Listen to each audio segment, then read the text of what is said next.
I don't think it's controversial to say that kids stuff in general has gotten way more open to covering certain topics than they ever have before. I mean, you take a look at the Owl House and the main lead's bisexual, Moon Girl has episodes on being shamed for your culture, Inside Out 2 is about what puberty does and the harms of anxiety. There's just been a lot more discussion than we've ever seen recognized in kids' entertainment before, and personally speaking, I'm really glad this trend is taking off, seeing as frankly we've been scared of teaching this stuff to younger crowds for way longer than we ever reasonably should have. Like, it's not as if kids throughout the years haven't been facing these things from the start, it's just that we've never allowed them to see it since we're so squeamish about anything even mildly challenging, thinking they wouldn't get it or couldn't handle it. One example that also conveniently leads us into my focus today, look no further than how over the years we've avoided talking about divorce. Yeah, how many times have you seen dysfunctional families or separation brought up in a kid's thing? Because I'll tell you this much, sunshine, it's not nearly as many times as you'd think. And you'd think it would be at least a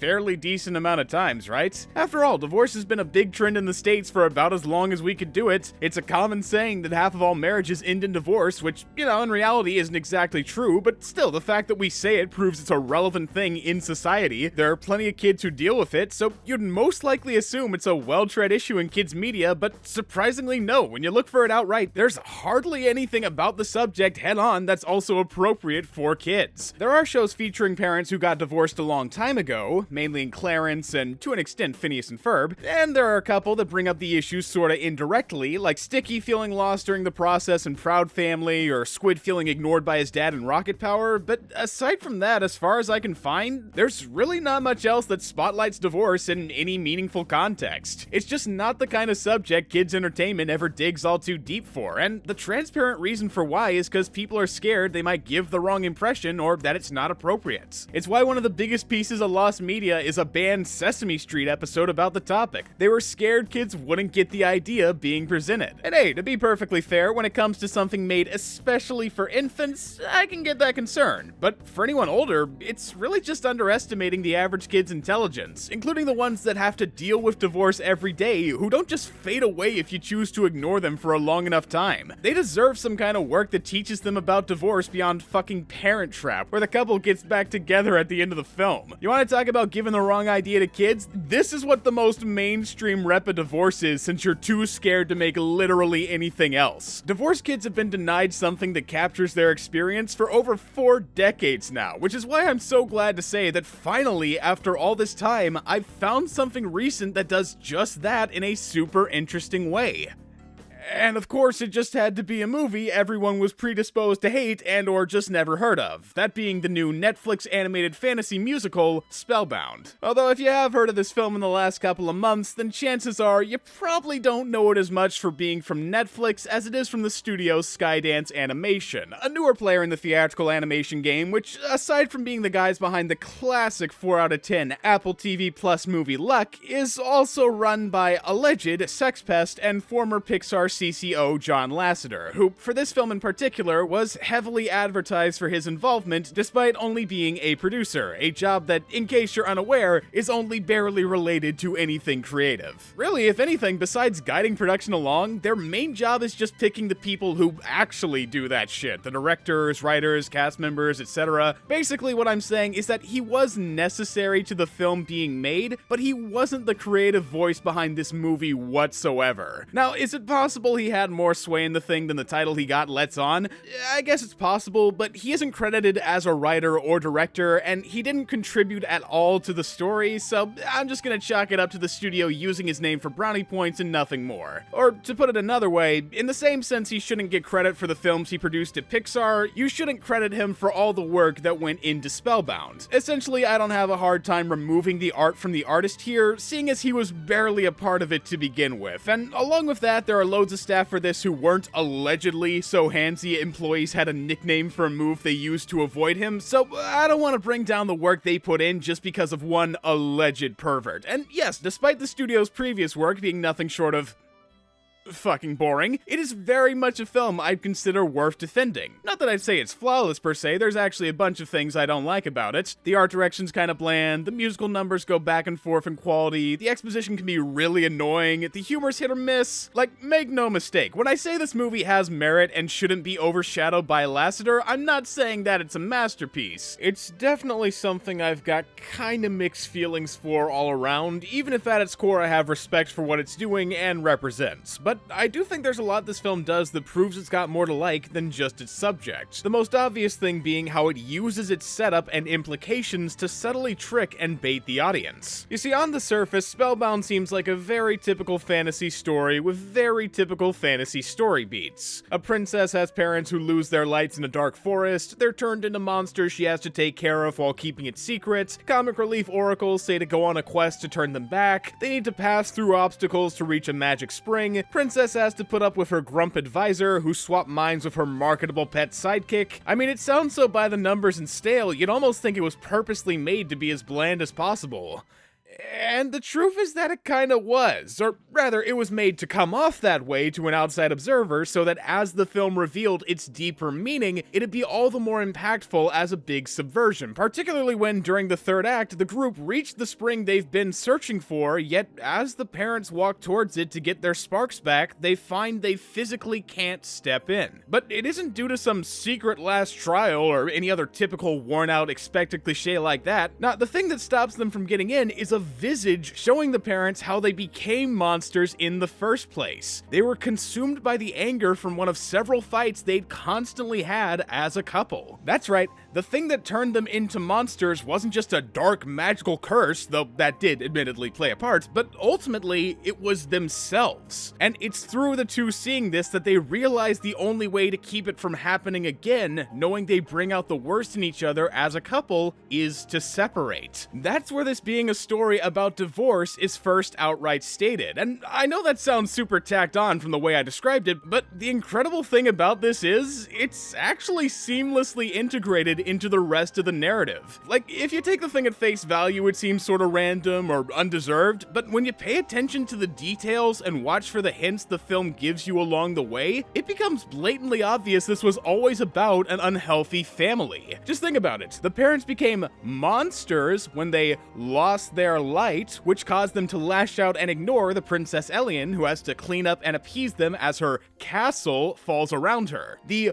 oracles are two guys with a happy, mellow youth counselor voice and Sigmund Freud impression who tell her to go on a quest to try and re-spark their light by going through obstacles with her family, and those obstacles themselves guide the parents towards remembering who they are by helping them communicate and see what they've become. Are you picking up what I'm throwing down here? Yeah, it's all a big metaphor. The lights are their love, the monsters are how the parents act in their loveless marriage, the castle is their home, the oracles are therapists, and the obstacles they face are family therapy exercises. From the very beginning, this was all about parents learning they have a toxic relationship as their teenage daughter tries to fix it. And they don't just hint at this through the story either, it's in basically all the song lyrics too. The opening compares toxic parents to how monsters act and has Elian longing for parents who don't ignore her. Look for the Light explains the quest is meant to find a spark and reignite what's gone. Memories shows the mom trying to remember good times but being unable to since it makes her cry. This is all very intentional stuff with an explicit double meaning out in the open. Hell, even the songs that seem sorta like non sequiturs have relevance, whether it's Step by Step, where the advisors say they need to step in a new direction instead of doing the same thing over and over again if they want to move forward to fix the kingdom, or I Could Get Used to This, where the advisor Bolinar sings about finding good in a big change he thought he'd hate by becoming a flink, which, like, come on, I made a whole video about wanting exactly that from mascot characters. I'm not allowed to say this sucks, and I'm not going to, since it really is a clever subversion that takes all the tropes you'd come to expect from this, including what's usually just annoying filler, and turns it into important shit that either hints at the reveal without being too obvious, or hints at what the main girl Elian, and by extension the kids just like her, need to learn by the end.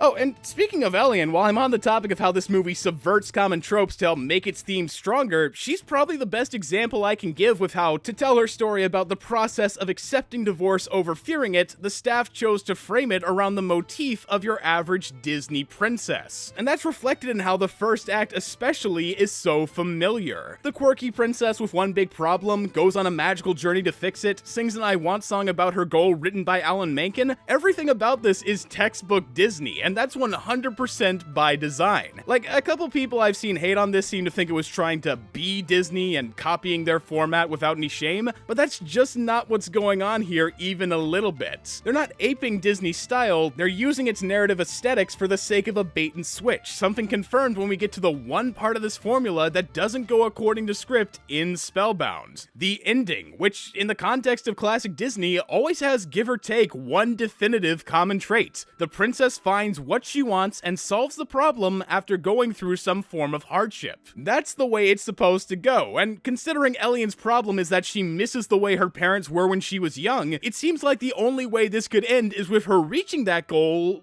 but she doesn't. Her parents don't go back to being a healthy couple. Her world doesn't revert to how it was. Even though she went through all the steps a Disney princess would to get what she wanted by the end, Elian's parents still decide they can't be together. And the explanation for why is really simple. Because narratively speaking, this was never the story of a fairy princess saving the king and queen from being monsters. It's the story of a misguided kid trying to keep her parents from splitting up. And when you look at the story from that perspective, them not staying together despite going through the steps lines up with how in real life you can't always fix a broken marriage if the issues they have are too deep. And in the case of Elian's parents, we got to see that firsthand over the course of time where they were monsters. It's why they're always fighting when Elian turns her back to them, why she's forced to intervene whether she likes it or not if she wants them to stop, why her hardships don't come from the trials themselves but her parents making them worse by arguing and putting her in the middle. And it only gets worse the closer they come to being themselves again, so that should tell you all you need to know about their marriage. Like, seriously, when you look back at everything knowing what type of story this actually is, the outcome of them realizing their toxicity and breaking up is kinda written fucking everywhere. The only reason Elian doesn't know is cause much like the viewers the film subconsciously tricked, she was so one-track minded about reaching the goal and everything working out, she never even considered the glaring truth right in front of her. She ignored the advisors when they offered other solutions, brushed off the oracles saying the parents had to break the curse themselves and she couldn't do it for them, shoved aside any negatives about how they were to think solely on the positive. Also, she could keep holding on to the hope that their problems would disappear when they made it through, same as a Disney princess typically would. But she isn't in a Disney story, she's in a divorce story. So although she might have hoped for a typical Disney happy ending where everything magically works out exactly how she wanted, in a realistic conflict like hers, that's just not typically how it goes. Parents break up, relationships fail, and when every other option you could take has been exhausted, there's really nothing else you can do but accept the situation for what it is. And that situation doesn't have to be bad. You know, like most of the time when people think of divorce, it's usually in the context of, oh, how sad, a family's been broken. But honestly, in reality, that's not nearly as frequent as you'd think. In fact, in a lot of ways, it could even work out to be just as happy as your average family, and so that's what the epilogue of Elian's story is dedicated to showing. I mean, sure, it's not exactly what she initially thought a happy ending would look like, but in separation, Elian finds that her parents are much happier, and seeing as now they're looking out for her without a hint of the fighting that tore them apart, for once and forever, she is too. So while it definitely isn't that typical ending you'd normally get from a Disney movie like, say, The Parent Trap, you also can't say it doesn't work just as well, if not better, as a substitute. And that's really what the point of this story being a subversion truly is.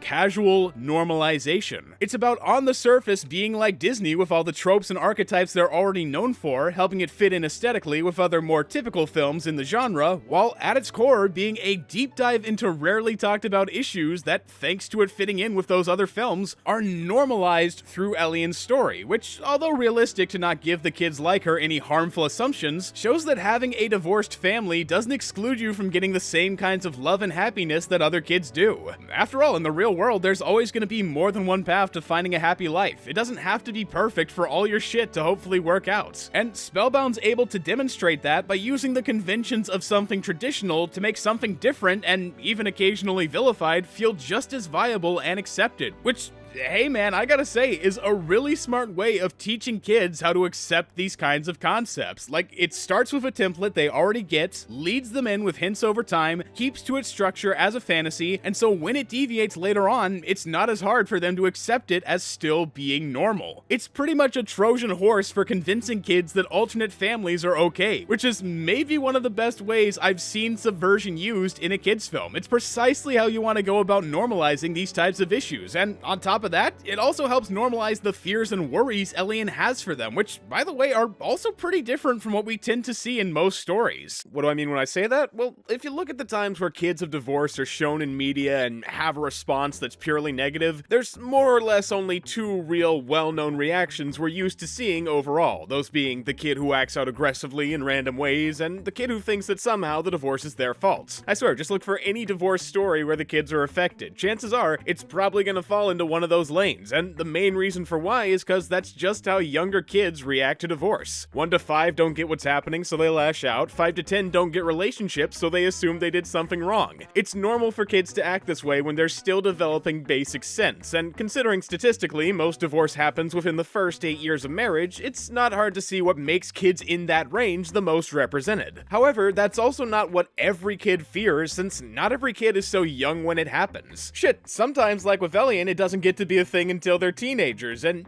yeah, suffice to say, teens aren't quite as simple as 1 to 10-year-olds, but that doesn't mean they don't have their own fears or misconceptions. To the contrary, there are tons of anxieties teens can have about divorce that we just never see addressed whatsoever, and I think that's what made the staff choose to have Elian be as old as she is, to show us why teens can be scared by divorce and how those fears usually manifest. Two things the film largely builds up to subtly, same as the overall message, by mostly just hinting at it over the story. Like, sure, we know she's barely holding herself together thanks to her shifting attitude, and through moments like changing the lyrics of a song to be about going backwards instead of forwards, it's clear she's got an unhealthy mindset, but just like the story doesn't quite show its hand until reaching a point where it would hit hardest, we never quite know what Elian's deeper fears are until the parents say they can't be together, and oh man, that reveal?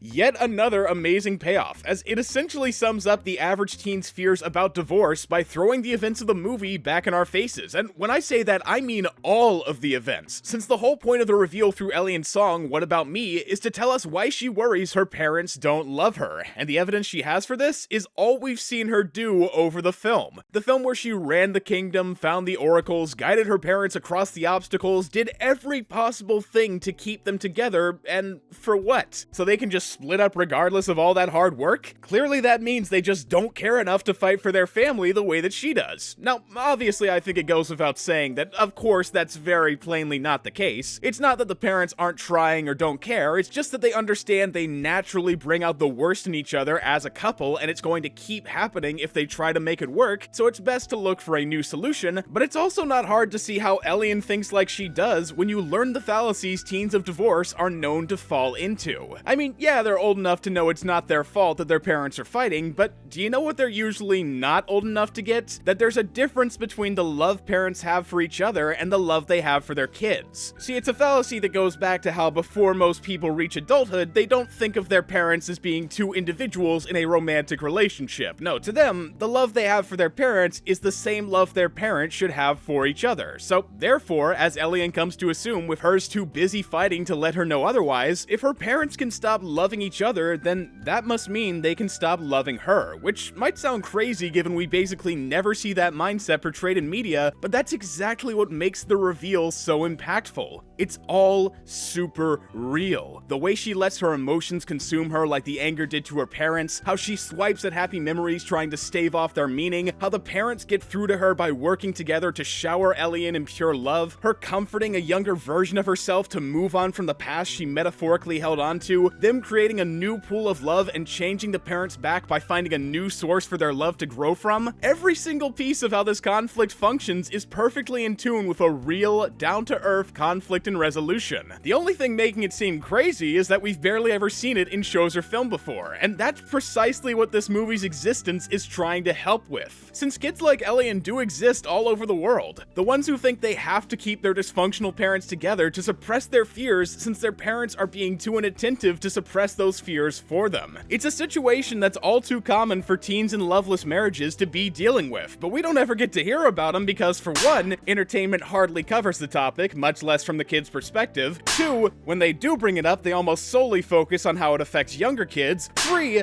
that lack of representation has led to people not being as clear about how relevant these problems are. And 4, even if those last few barriers weren't around, and this is another wider problem with divorce stuff in general, they're usually only about what divorce does after it's already happened. The direct behavioral impacts it has on kids, the hurdles of living in 2 separate homes, the feeling a parent is absent or doesn't seem to care as much as the other. They almost always focus on the things that happen after divorce instead of what happens leading up to it. And so as a result, we end up missing out on stories like Elian's about what can make it feel so scary for kids, yet in the end, kinda necessary. And look, to be clear when I say this, I'm not trying to claim that post-breakup stories don't deserve to be told, far from it. I'm just saying that if we can help it, they shouldn't be the only stories we tell, seeing as on their own, they often don't quite give us the full picture on why divorce happens in the first place. Now, some of them do retroactively, particularly Mrs. Doubtfire, which does a great job explaining how someone could be crazy enough to divorce Robin Williams, but more often than not, unless it's abusive, you hardly ever get that much to go off with these types of stories in terms of build-up. Like, you might see them fight at the start of the thing just to show that, hey, look at this, they don't get along, but aside from that, at least with kid stuff, it tends to be pretty vague. And even if you want to step away from how addressing these issues matters for the kids that face it, there's also another issue that comes with this lack of clarity in how, whether consciously or not, I feel like that vagueness has opened the door for certain people to fill in the blanks of sorts with their own screwy interpretations. See, I don't know if this is a long-standing issue or if it's more of a recent thing, but on social media, if you look at the more traditional leaning circles, there's this sort of prevailing sentiment that when married couples with children decide to cut things off, it means they're essentially giving up, not trying hard enough, choosing the path of their own selfish desires over the needs of their kids and running away. Yes, this is seriously something that people believe. It's a very real opinion that's shockingly prevalent in a lot of spaces, and I get the impression that a small part of what fuels it, excluding old angry sentiment about no fault becoming a thing back in the 70s, is that so often in media, when it comes to divorce stories that don't have a clear villain to point the blame at, we never really see what led to the parents making that decision. We always hear about how it's not the kid's fault and they just don't love each other like they used to, but in kids' media, there's rarely ever an explanation for why beyond them not getting along or constantly fighting. And so, for those who want to take the most basic, uncharitable, annoying interpretation, they can say, well, sometimes I don't get along with my family and we work it out, so the only way this could happen is if they were being selfish and lazy. But that's not true. And Spellbound explains that by showing how being in a loveless marriage doesn't just lead to arguments, it turns you into a monster. You become angry, erratic, careless, on edge. You lash out at everything. You lack self-control. And the saddest part of it all? You get so caught up in your own problems you don't even notice your kids are struggling to clean up after you. Since for parents, a loveless marriage is like living your worst life every day. But for kids like Elian, it's more or less the same as wrangling beasts. Taking their shit, bearing their weight, soothing them constantly in the hopes they'll go back to normal. Hell, they end up suffering just as much as the parents do by trying to keep the ship steady despite it all. And that's another important thing this film addresses by being about the lead up to divorce. That even though the act itself might seem like it hurts kids in the long run, it's not nearly as destructive as staying in a relationship that doesn't work. Of course, it's good to try making it work if you can, and the parents in Spellbound do try, that's what the film's story is all about, but there's also a point where you have to admit that even though you're trying your hardest, it simply isn't working out. Since if you try to keep going without addressing the root cause of the issue, you're only gonna hurt yourself and your kids even more by doing so. Just like the parents in Spellbound do to Elian at every point in their adventure. Their careless words accidentally hurt her, their vying for her approval crams her in the middle, their constant fighting makes them forget to tell her she'll always be loved even if they can't love each other. Every obstacle the parents go through is just another example of what makes their relationship not work. It's why they gradually got their memories back by overcoming them. They're being reminded of what led up to them becoming monsters, and it shows them that by staying together, they're not just hurting themselves, but their daughter too. So the only way to stop the hurting and bring light back to their lives is by ending that relationship to find something new they can all all be happy with. It's actually a great message for adults as well as kids, in that along with helping kids understand a divorce doesn't mean that their parents don't love them, it helps the parents remember to keep their kids in mind by soothing their fears and being aware of the environment they create. Plus, it gives them the chance to reflect on their own relationships and see if they're exhibiting the same behavioral patterns. Shit, maybe that's why its message got backlash. Some people just don't want to look inwards at themselves and would rather project their insecurities over fixing them. Because they don't want to admit that relationships can fail. They don't want to admit it can be logical. And they especially don't want to admit that it can be positive. Which is something that, hey, once again, I really admire this film for doing, knowing the way we usually treat divorce as a subject. Like, I alluded to it before when mentioning how we like to depict the act and its effects in media, but overall, as a culture, don't we sort of treat divorce like it's a bad thing? I mean, not exactly in the act itself, I guess. We're not begging to go back to a world where you need a man's permission before you can split, at least if you're asking the sane people. But whether purposefully or not, we do kind of associate it with leading to negative things, right? Families tearing apart, kids getting depressed, parents being lonely or abusive, or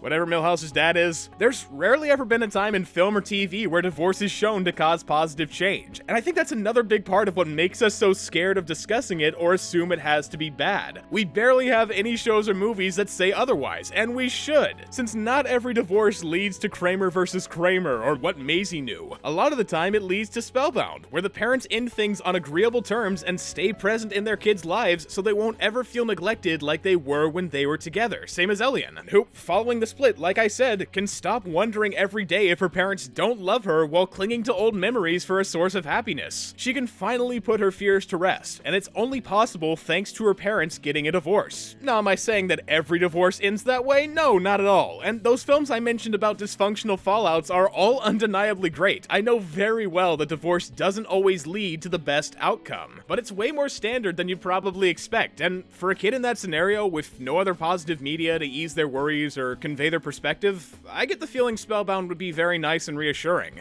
Would I say that it's perfect? Definitely not. Do I agree with every choice or person involved with the production? No way. But I can't say it doesn't handle the topic in a creative, subversive way that's both genuinely heartfelt and surprisingly daring, while giving a message that breaks through preconceptions and applies to parents just as much as it does kids. I'll be the first to tell you it's not a 10 out of 10 movie by any means, but in regards to the consensus that I've seen so far, it's worth a shit ton more than most people give it credit for. And compared to Luck, it's by and large a big improvement. With that said, I've been Just Stop, you've been served papers, it's over for us, and thanks for watching.